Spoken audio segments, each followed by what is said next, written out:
Hussain Karbala गए और जाके आपने खुतबा इरशाद फरमाया। यजीदियों ने कहा था खुतबा ना सुना, दो बातें, सर दो या हाथ। कहने लगे हाथ तो नहीं दिया जाएगा, इसलिए कि यह हाथ नाना मुस्तफा के हाथ में जा चुका है। अब आजा सर लेना है तो दिखा ताकत। 3 दिन का प्यासा है हुसैन, 3 दिन का भूखा है हुसैन, 71 लाशें उठा चुका है हुसैन। लेकिन जब तलवार चली है अलग शांति। सर पे अमामा भाई हसन का था, कांधे पे चादर नाना मुस्तफा की थी, हाथ में तलवार मौला अली की थी। और जो तलवार चमकी है 22,000 ऐसे कचर पचर हो रहे थे जैसे हवाओं में पत्ते इधर उधर होते हैं। जिधर अली के बेटे का रुख हो जाता था सफे की सफे काट देते थे। तलवार चलती रही, 126 यजीदियों को फना फिन्नार किया। 3 दिन के भूखे हुसैन ने, अमर इब्ने साद ने कहा था रोको, अगर ये तलवार नहीं रुकी ना तो तारीख लिखी जाएगी। 3 दिन के प्यासे ने 22,000 को काट के रख दिया था, किसी से तलवार नहीं रुकी थी। कहा कैसे रोका जा सकता है, ये तलवार भूख से न रुकी, प्यास से न रुकी, 71 लाशों से न रुकी, कैसे रुकेगी। एक कुत्ते ने कहा ये नमाजी है, अजान पढ़ दो तलवार रुक जाएगी, अजान पढ़ दो तलवार रुक जाएगी। मैं उन शराबियों, नशेड़ियों, जुआरियों से कहना चाहता हूं जो चरस के नशे में ढोल बजा के कहते हैं हुसैन गमार आ गए, शर्म आनी चाहिए। हुसैन शराबियों का नहीं है, हुसैन उनका है जो ये कहते हैं 1000 बार बशोयम तगन से मुझको गुलाब हुनूज नामे तू गुफ्तन कमाले बेअदबी। नारे तकबीर, नारे रिसालत, नारे वासियत, मसलके आला हज़रत। हुसैन उनका है जो वुजू करके उनका नाम लेते। गैरत नहीं आती, चरस पिएंगे, सुट्टे लगाएंगे, ढोल बजा के कहेंगे हुसैन हुसैन। शर्म कर, हुसैन वो है जो झूले तो जिब्रील झुलाए, जो रोए तो जिब्रील खिलाए, ईद आए तो जन्नत से कपड़े आए। तेरी औकात क्या है, तेरे कान में अजान किसी चलते फिरते मुल्ला मौलवी ने दी होगी। हुसैन वो है जिसके कान में अजान नबियों के इमाम ने दी। नारे हैदरी, औकात क्या है तेरी, तेरी विरासत में 56, 50, 100 बीघे जमीन होगी, तेरी मिल्कियत 200, 300 बीघे जमीन होगी। हुसैन वो है जिसकी मिल्कियत में 7 जन्नतें आती है।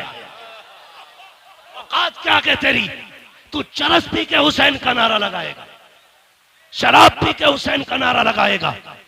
जंग किस चीज की थी करबला में, तवज्जो है सारे लोगों की। चलूं आगे, मेरी तकरीर तबे यार को बेचैन करती है, सबब क्या के वही कहता हूं जो दिल पर गुजरती है। मेरे बाद जो चाह के कहना, लेकिन मैं मुंह पे कह के जा रहा हूं, मैं आईना को दिखाऊंगा दाग चेहरे के, जिसे खराब लगे सामने से हट जाए, जिसे खराब लगे सामने से हट जाए। शराब पी के ढोल बजा के कह रहा मैं हुसैन। शर्म कर, एक मुल्ला की लिबास में मौलवी बन के कह रहा इन्नमल अमालु बिन्नियात, अमल का दारो मदार नियत पे। हम ढोल इस नियत से बजाते हैं कि हुसैन जीत गए। मैंने कहा इस मौलवी को पकड़ के लाओ, मैं जूता इस नियत से बजाऊंगा कि हम शैतान के पत्थर मार लगे हैं। वाह वाह वाह वाह, क्या बात है हज़रत, वाह या अली,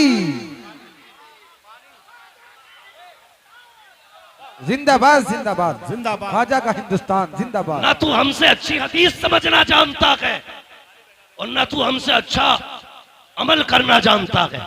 गजल में आए तो मतले में काम कर देंगे, हमें जगाया तो नींदें हराम कर देंगे। गुमराह कर रहे हैं लोगों को कि ढोल इस नियत से बजा रहे हैं हम, हुसैन जीत गए।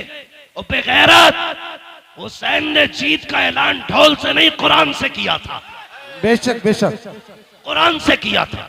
अभी आपने मुफ्ती साहब को सुना, जिन गलियों से सर जाता लोग तमाशाई बन के देखते, एक कयामत थी अहले बैत पर। इससे बड़ा सितम कभी नहीं हो सकता जमीन पर। यार जिनके इशारे से तेरी मेरी बेटी को जहन्नम की बेड़ियों से आजादी मिलेगी, करबला में उन्हीं बेटियों के हाथों में बेड़ियां और हथकड़ियां डाल करके कैदी बनाया गया था। बेशक बेशक। इससे बड़ा सितम क्या होगा? तवज्जो है ना सारे लोगों की? इससे बड़ा सितम क्या होगा? मगर सुन ढोलक वाले, चैलेंज के साथ कहता हूं, जब काफिला गुजरता था लोग कहते थे ये कैदी जा रहे हैं, ये बागियों के नेजों पे सर जा रहे हैं। जब कोई कहता था बागियों का सर है, सरे हुसैन कुरान की तिलावत करता और ऐलान करता, कुत्तों ये बागियों का सर नहीं, ये तो कुरान के कारियों का सर जा रहा है। सुभान अल्लाह। नारे तकबीर, नारे रिसालत, उलमाए अहले सुन्नत, मसलके आला हजरत, शहीद आजम कॉन्फ्रेंस, मुफ्ती मोहम्मद हम्माद साहिब किबला। सुभान अल्लाह, सुभान अल्लाह। मैं इस तरह की गुफ्तगू करना पसंद नहीं करता, लेकिन जब तुम छेड़ोगे तो हम छोड़ेंगे नहीं। इमाम हमारा है, तुम्हारा नहीं। हमारा है, तुम्हारा नहीं। तुम हमारे इमाम की शहादत के दिन ढोलक बजाओ।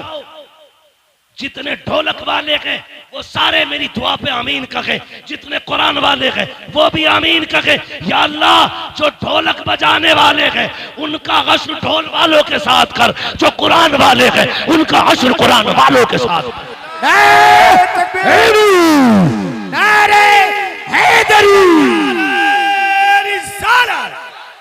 मसलके आला हजरत हजरत अल्लामा मौलाना मुफ्ती हम्माद साहब किबला। नारे तकबीर। बहुत अच्छे मुफ्ती साहब, बहुत अच्छे, माशाअल्लाह। आपके बेटे को जन्नतुल फिरदौस अता करे। अल्लाह भाई की वालिदा को जन्नतुल फिरदौस में मकाम रफी नसीब फरमाए। तवज्जो है ना सारे लोगों की? चलूं आगे, चलूं आगे। और ये शराबी नशेड़ी, ये भांग पीने वाले, ये अली अली करेंगे, ये अली अली करेंगे। जिनके कपड़ों में सैकड़ों जुएं रहती हो वो अली अली करेंगे। आज भी करबला की मिट्टी लेके आओ, जहां हुसैन लेटा है वहां की मिट्टी महक रही है। अगर मिट्टी खुशबूदार है तो मेरा हुसैन कितना खुशबूदार। बेशक बेशक। मैलुओ, लीचड़ो, हुसैन नापाकों का नहीं, हुसैन पाकों का है। एक के बाल काटे गए, ऐसे कट रहे थे जैसे गोबर। ये शराब पी के अली अली करने वाले।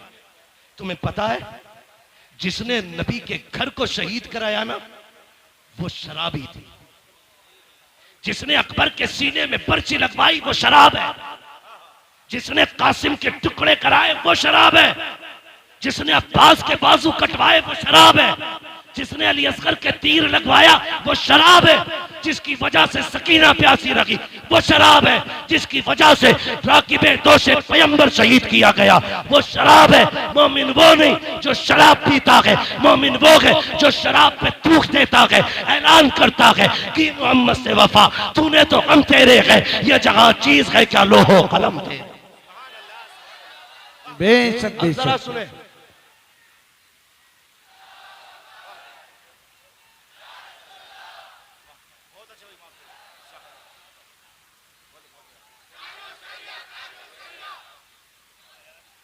ताजुश्शरिया, ताजुश्शरिया। सुभान अल्लाह। बेशक। तवज्जो करो।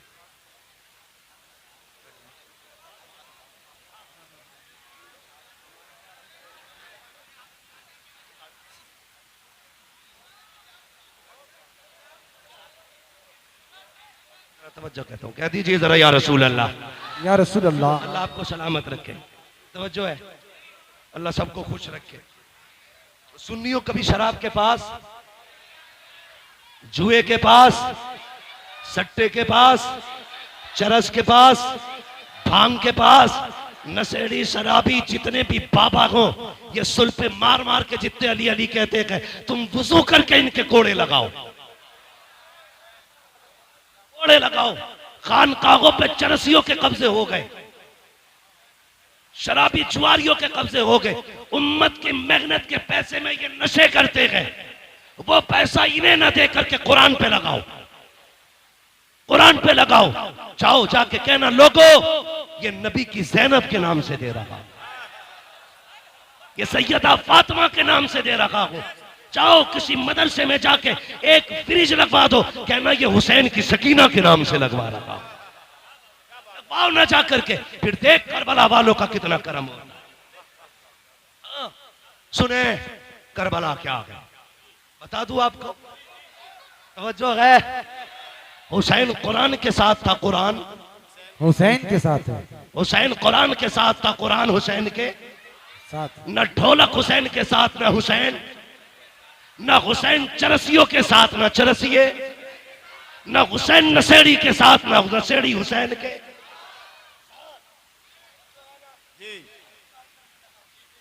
करने लगा हूं ये ढोलक किधर बजा था। काफिला चला, नेजों पे शहीदों के सर, 64 औरतों को कैदी बनाया गया, 26 बच्चे थे, एक तन्हा ज़ैनुल आबिदीन था। ठीक है, एक तन्हा ज़ैनुल आबिदीन, 64 औरतें, 26 बच्चे। करबला है क्या? अगर जवान बेटा चला जाए बाप की कमर टूट जाती है। हुसैन ने तो 71 लाशें उठाई थी, 71 लाशें उठाई। मैं अजीब किस्म का मौलवी हूं तो बरेलवी, लेकिन थोड़ा कड़वा हूं। एक मौलवी कहता हम जिंदा जावेद का मातम नहीं करते। मैंने कहा ठीक, अकीदा है हमारा, लेकिन सुन्नी कभी मातम नहीं करता। एक होता कि रोना, एक होता रोना आ जाना, रोना जानबूझ के मातम करना, आ जाना उनका दर्द सुन के आंख से बह जाना।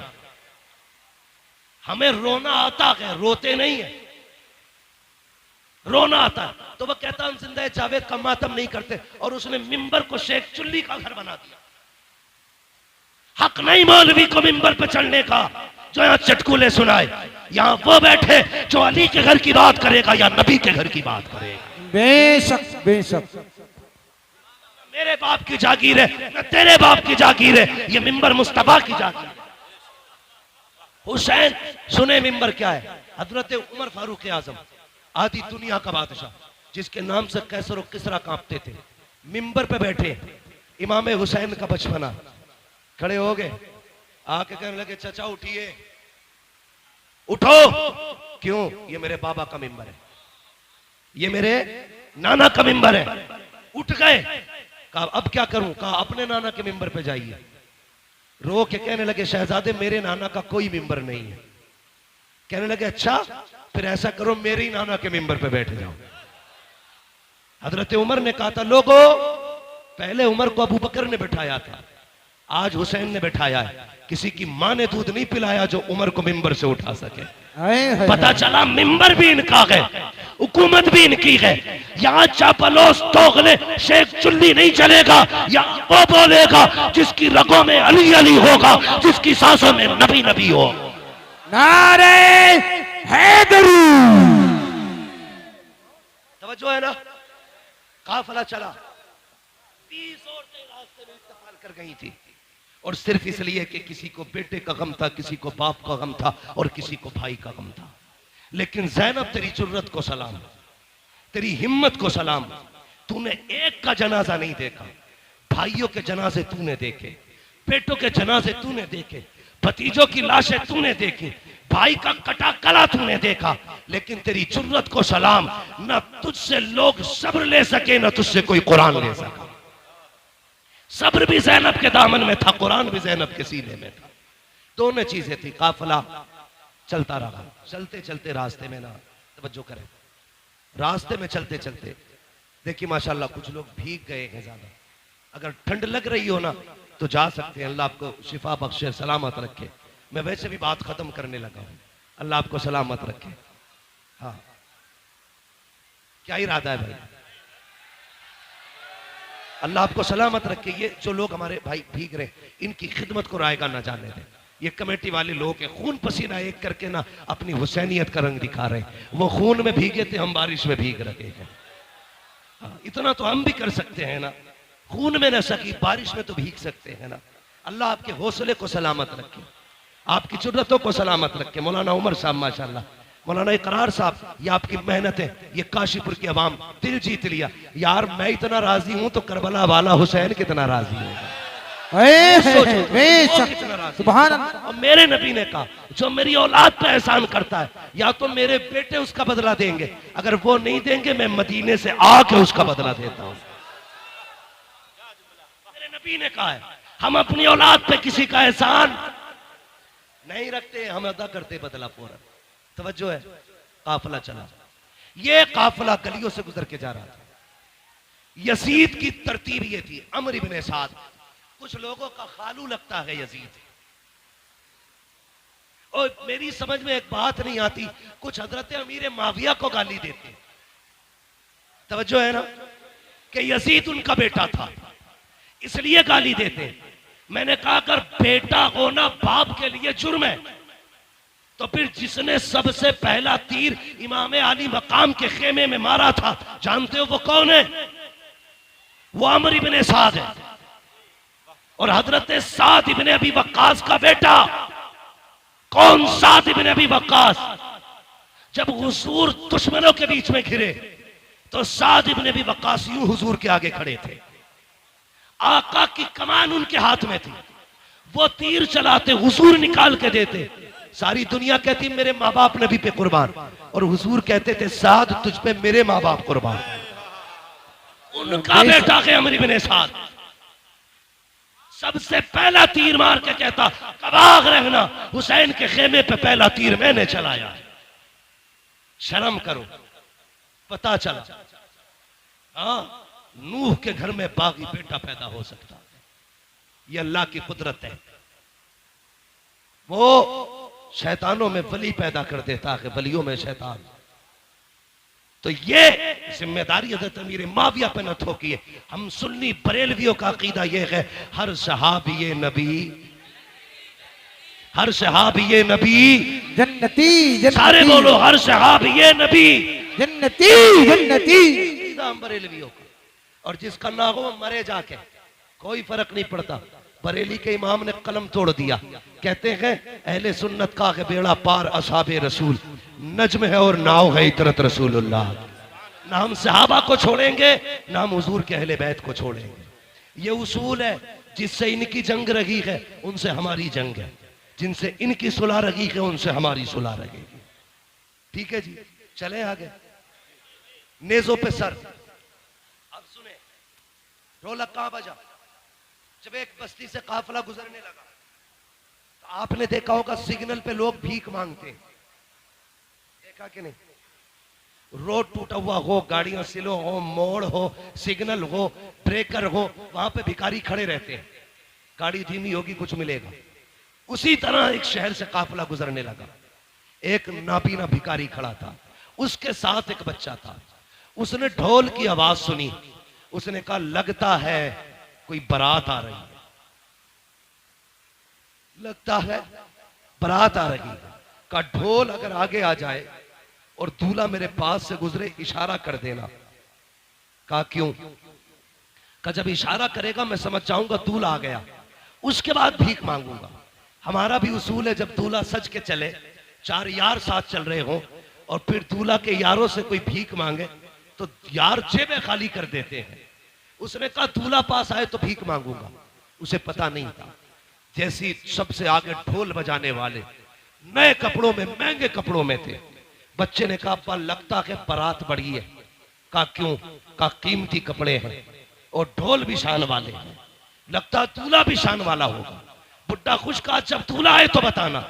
लेकिन जैसी ढोल वाले गुजरे, उन ढोल वालों के पीछे यजीदी चल रहे थे, सबसे आगे शिमर, पीछे सिनान, उर्मला, ये सारे कातिल चल रहे थे। बच्चा देखता रहा, लेकिन जैसी एक नेजा आया जिस नेजे पे मेरे हुसैन का सर था, अब बच्चे के होश उड़ गए। वो दूल्हा के इंतजार में था, लेकिन नेजे वाला सर देख के हैरत में था, ये क्या है? वो संभालना चाहा खुद को, लेकिन न संभाल सका। इतने में पीछे से वो नेजा आया जिस पे अली असगर का सर था। बच्चे ने सर देखा, सोचने लगा इसकी तो खता हो सकती है, लेकिन इस 6 माह के लाल ने क्या बिगाड़ा होगा। ये सोच के वो कांप गया, चक्कर आया, उसने दामन थामा। जैसी दामन थामा, बूढ़े ने समझा शायद दूल्हा आ गया है, सवारी गुजरने वाली है। उसने खुद को संभाला, इतने में सर आगे गुजरे, अल्लाह अकबर, सैयदा ज़ैनब की सवारी गुजर रही थी। साहिल कहता है, ओ काफिले वालों, ओ दूल्हा बारात वालों, अली की खैरात दो, नबी की खैरात दो। जैसे इतना जुमला सुना है, मैंने कहा बेटी बेटी होती है। आज कई दिन के बाद बेटी ने बाप का नाम सुना था। कहती फिजा अम्मी, कहा क्या, जरा इससे कहो तो सही। आज कई दिन के बाद हमने अपने बाप अली का नाम सुना है, इससे कह दो एक बार और अली का नाम ले दे। आप कहती फिर से अली का नाम ले। उसने फिर कहा अली की खैरात दो। फिर बेटी ने कहा इससे कहो एक बार और अली का नाम ले। उसने कहा अली की खैरात दो, नबी की खैरात दो। आपने कहा इससे पूछो तो सही, ये अली को जानता है क्या? उसने कहा मैंने देखा तो नहीं है, कभी मिला तो नहीं हो, लेकिन इतना जानता हूं जिससे अली राजी हो जाता है उससे नबी राजी हो जाता है, जिससे नबी राजी हो जाता है उससे खुदा राजी हो जाता है। हजरत ज़ैनब ने कहा था इससे पूछो ये चाहता क्या है? कहा तुझे क्या चाहिए? कहा साकिब बचपन से भीख मांग रखे हैं, सदियां बीत गई, हम मांग के गुजारे करते हैं। सैयदा ज़ैनब ने कहा आज के बाद तेरी गरीबी खत्म हो जाएगी। वो देख जिस सवारी पे सकीना बैठ के आ रही है उसके पैरों के नीचे की मिट्टी हटा ले, तेरी जरूरत पूरी हो जाएगी। बच्चे ने दौड़ लगाई, वो सवारी जिस पे अली की सकीना जा रही है उसके नीचे की मिट्टी हटाई, पैरों की, सोने का ढेर निकल आया। कहता अब्बा जी काम हो गया है। कहा क्या हुआ? कहा ये जो कैदी गए हैं इन्होंने पता बताया था मिट्टी हटाओ मिल जाएगा। कहा मिट्टी हटाई है, मिल गया। कहा क्या मिला है? कहा सोने का ढेर निकल आया है। उसने कहा ठुकरा दे इसे सोने को। कहा फिर? कहा वहां लेके चल जहां ये कैदी गए हैं। कहा क्यों? कहा तू नहीं जानता है ये जो कैदी गुजर के गए हैं कोई आम कैदी नहीं है, या तो अली की बेटी गई है या नबी की बेटी गुजर के जा रही है। सुना रहे तकबीर।